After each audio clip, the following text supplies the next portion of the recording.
इससे नहीं बच पाते साधक, इसीलिए प्रेम जागृत नहीं हो पा रहा। वाणी के वेग को सहना सीखो, बोलना नहीं। बहुत संभालो अपनी ऊर्जा शक्ति को।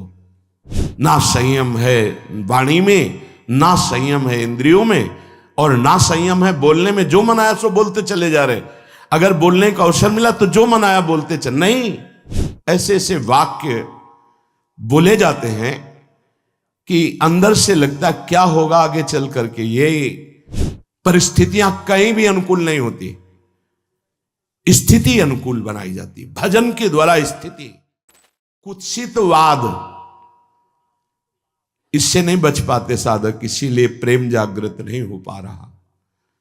विकार हैं ये षड विकार, जित, अनघ, अकामा, ये कामनाएं पाप कराती हैं। इन्हीं से काम, क्रोध, लोभ, मोह, मद, मत्सर ये सब पुष्ट होते हैं। ये देख लूं, ये सुन लूं, ये छूंग लूं, ये भोग लूं, ये पा लूं, ऐसी कामनाएं। आचार्य चरण कह रहे हैं पहले वाणी को संयम में रखो, कुत्सित वाद ना होने पावे, फिर विकारों को संयम में रखो। पूज्यपाद श्री उड़िया बाबा जी महाराज, यदि तुम परमार्थ वस्तु को पाना चाहते हो तो जो महापुरुषों ने कहा है उसे सुनो। वाचो वेगम, मनसः क्रोध वेगम, हिंसा वेगो, मुदरोपस्थ वेगम, एतान वेगान सहते यस्तु विद्वान, निंदा चास्य हृदयम नोपहन्यात्। बाबा कह रहे हैं यदि प्रेम रस या तत्वबोध चाहते हो तो वाचो वेगम, वाणी के वेग को सहना सीखो, बोलना नहीं। बहुत संभालो अपनी ऊर्जा शक्ति को। ये उपासक इस विषय पर नहीं ध्यान दे पाते। जब देखो दो लोग खड़े बात कर रहे हैं, क्यों बात कर रहे हो? या तो भगवान की आज्ञा की बात करो। बोधयंता परस्परम कथयंति च माम नित्यम तुष्यंति च रमन्ति च। ये नवीन अवस्था में वेग बहुत जोर से आते हैं। वाणी का वेग, घंटों बेकार की बातें करते रहना। आज जो सत्संग प्रवचन हो रहा ना, मनोरंजन होता चला जा रहा है। शास्त्र के बिल्कुल हटकर, शास्त्र से बिल्कुल हटकर, साधना से बिल्कुल हटकर केवल मनोरंजन होता चला। ऐसा निकृष्ट वार्ता मंच पर बैठकर करना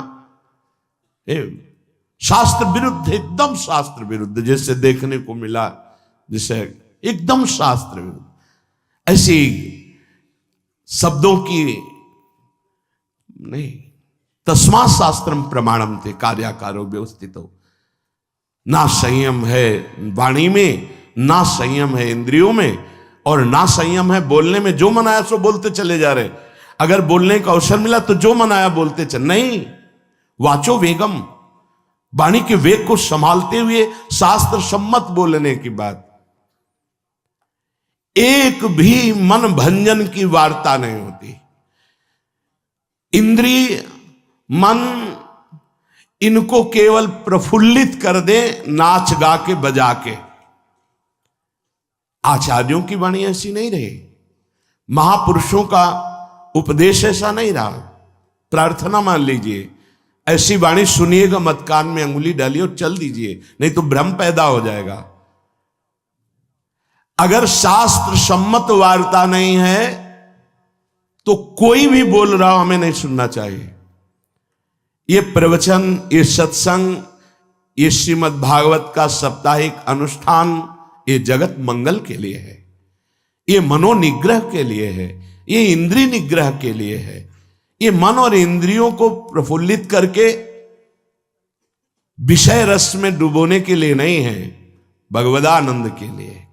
ऐसे ऐसे वाक्य बोले जाते हैं कि अंदर से लगता क्या होगा आगे चल करके। ये और बड़े बड़े टाइटल शब्द आगे लगते हैं। अब ये बेचारे लोग न जो शास्त्र को जानते हैं, न सिद्धांत को जानते हैं, न साधना को जानते हैं, बस उनको भी लगा चलो 2 घंटे हंस खेल लिए। अरे ये जो मंच होता है, ये जो उपदेशक का पद होता है, ये जीवों के परम कल्याण के लिए होता है। वाचो वेगम, वाणी को थोड़ा शासन में रखिए, वाणी को शास्त्र सम्मत बोलिए। ये मनोरंजन का क्षेत्र नहीं होता सत्संग प्रवचन। इसमें जो सुन के जाए वो उदास हो जाए, हाय मेरा जीवन इतना व्यर्थ चला गया, मैं जान नहीं पाया मुझसे ये गलती हो गई, मेरे जीवन में ऐसा कैसे हो गया, ये चिंतन चलना चाहिए। वो सत्संग सुन के आ रहा है, वो सत्य में चिंतन में अपनी वृत्ति को लगाने की चेष्टा करने लगे। वाचो वेगम, बिल्कुल स्वयं में 5 मिनट बैठकर भगवदानंद की स्फूर्ति की लालसा नहीं। एकादश स्कंद श्रीमद् भागवत का आपको कहीं बड़ा दुर्लभ विषय हो रहा है। बस जिन बातों से कैसा दृश्य उपस्थित किया जाता है, सत्संग कर बिल्कुल एक तरह से रूप ही बिगाड़ता चला जा रहा है। जहां शरीर राग मिटाने की बात आती है वहां शरीर श्रृंगार, जहां विषय राग मिटाने की बात आती है वहां विषय, जहां चित्त को प्रभु से जोड़ने की बात आती है वहां चित्त को विषय से जोड़ने की बात, धन से जोड़ने की बात, कैसे बात बनेगी?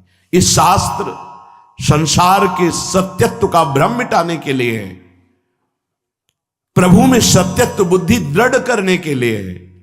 आज का ये स्वरूप वाणी का ज्ञान नहीं है।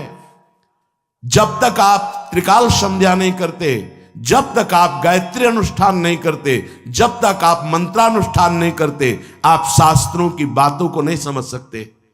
ये ऐसा नहीं कि तुम पीएचडी करके और फिर गीता और भागवत और इन शास्त्रों पर नहीं, आचार्य परंपरा है, मंत्रानुष्ठान है, गुरु कृपा है, उनसे और नहीं तो बहकता चला जा रहा है। प्रसंग क्या है? बहकता चला जा रहा है। बहुत श्रवणेंद्री को संभाल करके सुनो, क्योंकि वाणी के वेग को संभाल पाना ये मंत्रवेत्ता की ही बात हो सकती है। याद आ रहा है महाभागवत पूज्य श्री रामचंद्र डोंगरे जी महाराज कन्नौज में गंगा किनारे भ्रमण कर रहे थे।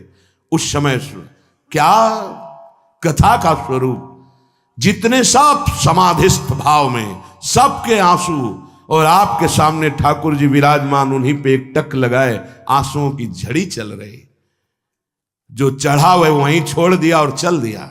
ए परमहंस, अगर हमारे अंदर स्वयं भगवत अनुराग, भगवन नाम जप, मंत्रानुष्ठान नहीं, तो इन वाणियों को समझ पाने खेल नहीं। ये मनोरंजन नहीं, उपदेश। वाचो वेगम, जो उपासना के सोपान पर चढ़ना चाहता सबसे पहला है कुत्सितवाद। हरिवंश महाप्रभु, यहां वाचो वेगम, वाणी का वेग आता है बोलने का। उपासक को चाहिए मौन के द्वारा इसको संयम मिले, उचित शब्द। अगर कोई बात कर रहा है तो उचित है बोलना तो ठीक, नहीं तो मौन। अंदर से आ रहा मैं बोलूं, उठाओ मजीरा, शुरू करो कीर्तन, 1 घंटा 2 घंटा वाणी वेग समाप्त हो जाएगा। लेकिन विपरीत दिशा में बोलना, विपरीत दिशा में, व्यर्थ की बातें अगर करने का स्वभाव है तो उसे छोड़ दीजिए। यह आपके जीवन के लिए बहुत घातक है। अगर आप नाम जप करते हैं, मानो हृदय को आप धो रहे हैं, आप प्रपंच की वार्ता करते हैं तो मानो हृदय को गंदा कर रहे हैं। कितना कठिन है नाम जप करना। आप 11 माला, 21 माला, या आप निरंतर अभ्यास कर रहे हैं, थोड़ी देर आप गंदी बातें कर लिए, निंदा स्तुति की, प्रपंच की, नाना प्रकार की रजोगुण बढ़ाने वाली वार्ता, वो आपके हृदय को गंदा कर दिया। कुत्सितवाद, वाचो वेगम, वाणी के वेग को शासन में लीजिए। और मनशा, मनोवेगम, मन का वेग आता है। ये देखूं, ये भोगूं, आदि आदि संकल्प विकल्प, इसके वेग को सह जाओ। कुछ नहीं बोलना, सहने का मतलब होता है कुछ नहीं बोलना। मन कह रहा मुझे ऐसा करना है, मुझे ऐसा करना है, मुझे ऐसा, कुछ नहीं बोलना। कुछ भी उसकी जलन जो हो रही है किसी से नहीं कहना, शांत गंभीर, खत्म। पर उपासक क्या करता है, जो कच्चा उपासक है, नहीं नहीं अब मेरे मन में आ रही, मेरे मन में जलन हो रही, मुझे ऐसा करना है, मुझे ऐसा नहीं। शांत, ना बोलना है जो मन में आ रहा है, ना उसकी जलन पर ध्यान देना है, अपने मंत्र नाम उपासना कर्तव्य में लगे रहो, शांत हो जाएगा। इसके शांत करने की युक्ति है, इसे मतलब मत रखो। जैसे एक पागल आदमी रोड में खड़े तुम्हारे ऊपर कंकड़ फेंके, थूके, गाली दे, तो अपने लोग क्षमा भाव से कि वो पागल है, ऐसे मन अभी पागल है, इसके निर्णय पे ना हो। ये क्षण क्षण में बदल, इसको भजन से मतलब नहीं है, इसको क्षण क्षण में नवीन नवीन प्रपंच चाहिए। ये मनशः वेगम, मनोवेगम, इसका स्वरूप यही है, यही बंधन और मोक्ष का कारण है। ये क्षण क्षण में प्रपंच चाहता है। 5 ज्ञानेंद्रियों के द्वारा ये जाल रचा करता है जीव को फंसाने का। जहां हो, जैसी परिस्थिति में हो, बहुत अच्छी परिस्थिति भगवान ने दी, उसी परिस्थिति में भजन कर ले जाओ। परिस्थिति बदलने की जरूरत नहीं है, भजन करने की जरूरत है।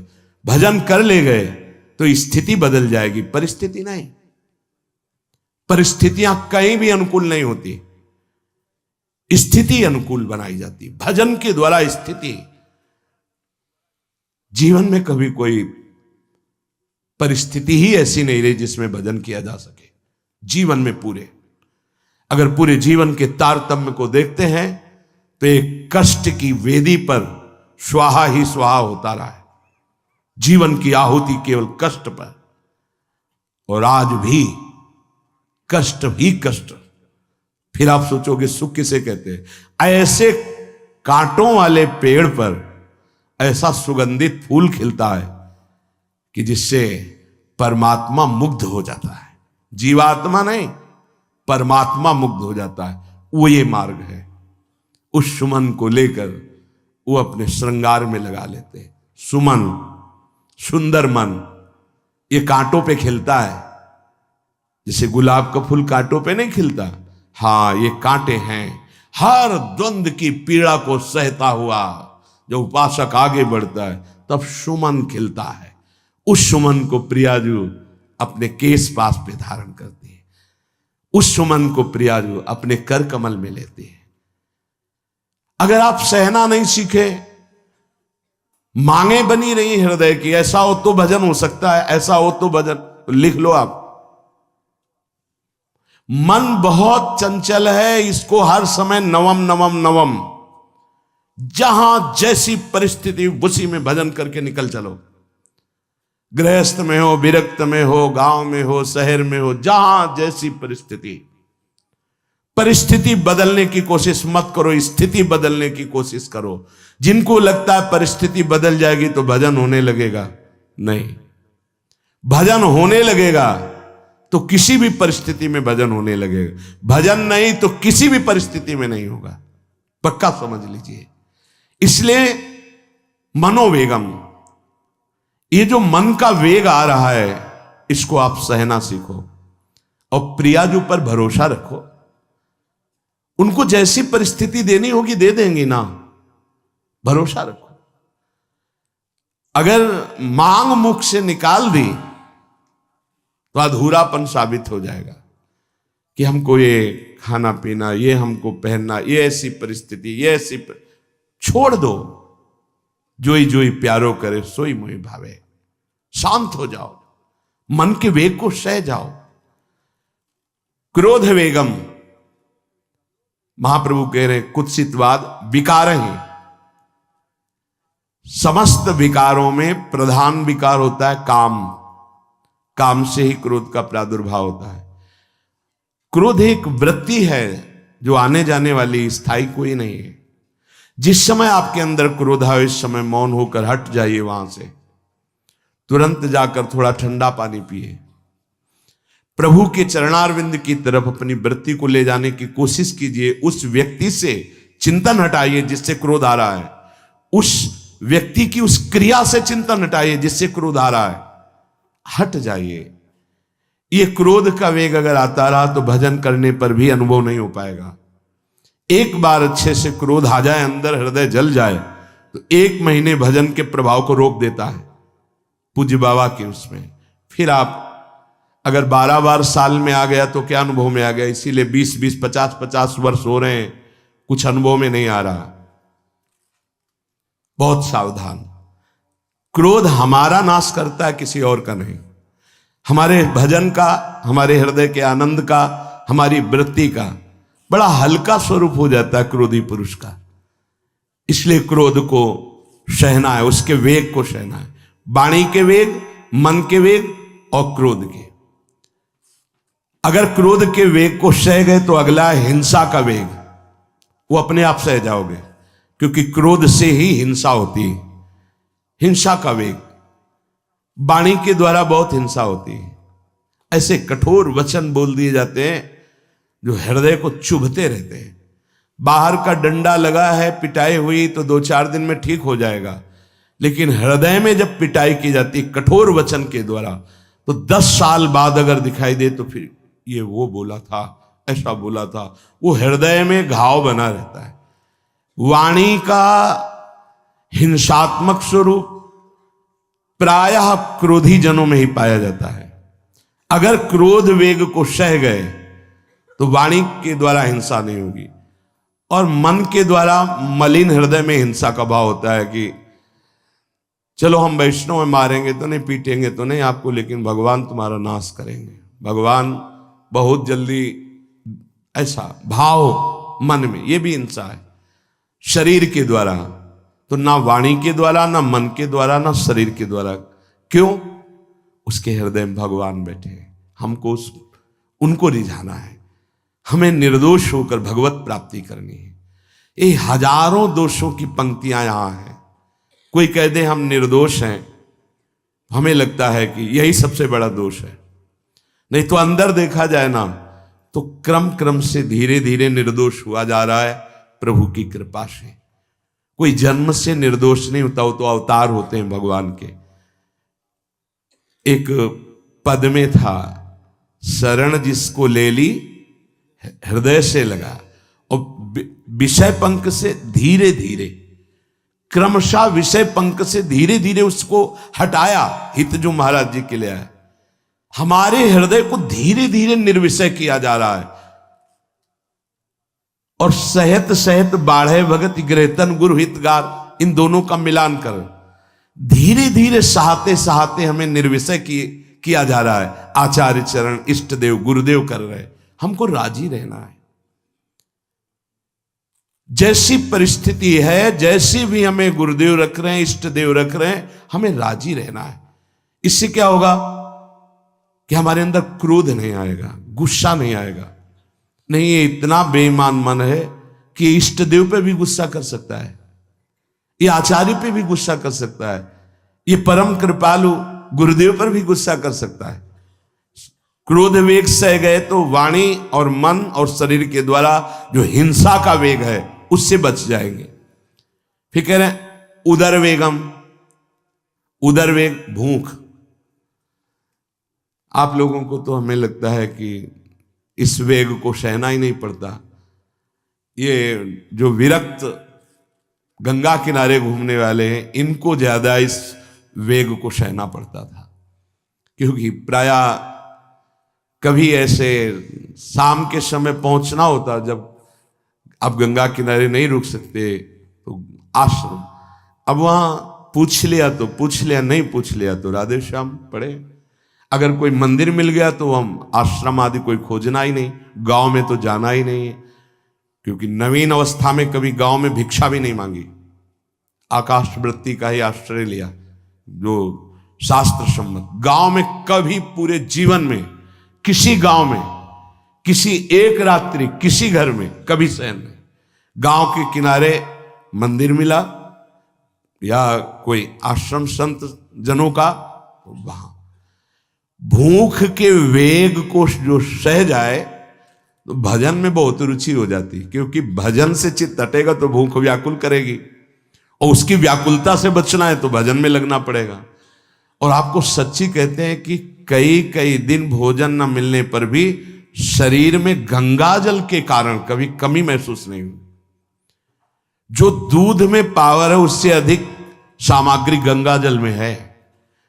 अब वो बहुत से ऐसे नगरों के समीप से गंगा मैया निकली जहां से बड़ी बड़ी फैक्ट्रियों का, तो नहीं, बहुत सुंदर गंगा जल, वो तो सुंदर है ही, था, है, रहेगा। अपने लोग बड़े बड़े ऐसे नाले ऐसे जिससे वो भाव तो है पर वस्तु तत्व तो है, पर जो दृश्य है वो अब गड़बड़ हो रहा है। ऐसे यही बड़ा नाला गिर रहा है सामने जाके, अब वहां ऐसे रज लेके ऐसे लगाओ तो दुर्गंध युक्त निकलेगी, क्योंकि वो ऐसे देखो तो ऐसे पदार्थ बहते नजर आ रहे कि अब ये दुर्भाग्य ही है समय का कि परम पावन गंगा यमुना जैसी नदियां जहां स्नान आचमन और भरपेट जल पीकर परम पवित्र और भगवदानंद में डूबा जाता था, वो भी सौभाग्य छिन रहा है।